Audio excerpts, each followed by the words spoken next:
Je vous remercie, Madame la députée. Madame la ministre, il y a urgence et il est temps d'agir et c'est maintenant. Je vous remercie. La parole est à présent à Monsieur Vincent Rolland pour le groupe Droite républicaine. Merci Madame la Présidente. Ma question s'adresse à Monsieur le ministre de l'Industrie et de l'Énergie. Nous n'avons de cesse de le répéter, l'industrie française, jadis pilier de notre souveraineté et de notre rayonnement international, s'effondre. Plus de 2 millions d'emplois industriels ont disparu en 20 ans. Vous évoquiez hier le dispositif territoire d'industrie. Oui, chaque initiative est bonne à prendre, mais encore faut-il que ce ne soit pas l'arbre qui cache la forêt. Deux mesures votées précédemment contre l'industrie elle-même. Nous avons les talents, les ressources, la créativité. Il ne manque que la volonté politique pour relever ce défi. Le projet de loi de simplification administrative, dont l'examen reprend en séance, n'est qu'une étape. C'est d'un Big Bang de compétitivité fiscale et administrative dont nous avons besoin. Sans même parler de la pénurie de main-d'œuvre, faute de formation et d'attractivité. Et comme si cela ne suffisait pas, le ZAN agit comme un véritable épouvantail à l'investissement.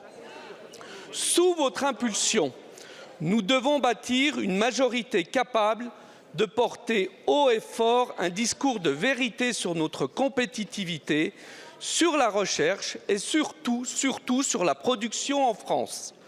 Nos filières stratégiques sont menacées, comme Tokai Cobex dans ma circonscription en Savoie. Enfin, allons aussi sur un prix de l'électricité plus compétitif pour nos industriels. Il en va de leur survie. Ma question est donc la suivante. Quelles mesures le gouvernement compte-t-il prendre pour rendre à l'industrie française sa place dans le monde? Les Républicains et Laurent Wauquiez y prendront toute leur part. Je vous remercie. Je vous remercie. La parole est à Monsieur Marc Ferracci, ministre chargé de l'Industrie et de l'Énergie. Madame la Présidente, Mesdames et Messieurs les députés, Monsieur le député Vincent Rolland, merci de votre question qui témoigne de votre engagement, que je sais très fort pour les entreprises industrielles de votre territoire. Notre industrie, nous le savons, est confrontée à des défis majeurs. Je ne dirais pas cependant, comme vous, qu'elle s'effondre. Depuis quelques années, nous recréons l'emploi industriel. 150 000 de plus depuis 2017 et encore 10 000 de plus en 2024, ce sont les chiffres de l'INSEE. Depuis quelques années, nous rouvrons des sites industriels et depuis quelques années, la réindustrialisation est une réalité dans notre territoire, même si, je vous suis, tout cela n'est pas suffisant, tout cela n'est pas satisfaisant. Nous devons agir, nous devons continuer d'agir. Nous devons agir, vous l'avez dit, pour former.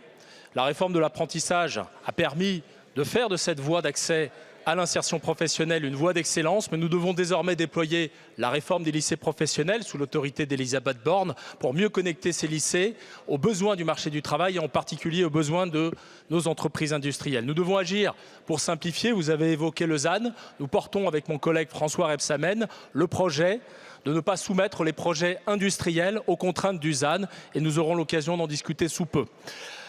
Nous devons agir pour rendre plus compétitifs nos entreprises industrielles et vous l'avez dit, un des sujets, ce sont les coûts de l'énergie. La feuille de route d'EDF et de sa direction est désormais très claire. Il s'agit de fournir à nos industriels l'accès à une électricité décarbonée, à des prix compétitifs et avec des horizons suffisamment lointains pour pouvoir investir. Nous devons également agir sur les enjeux liés au coût du travail et je pense que nous aurons l'occasion d'en discuter dans le cadre des futures discussions budgétaires.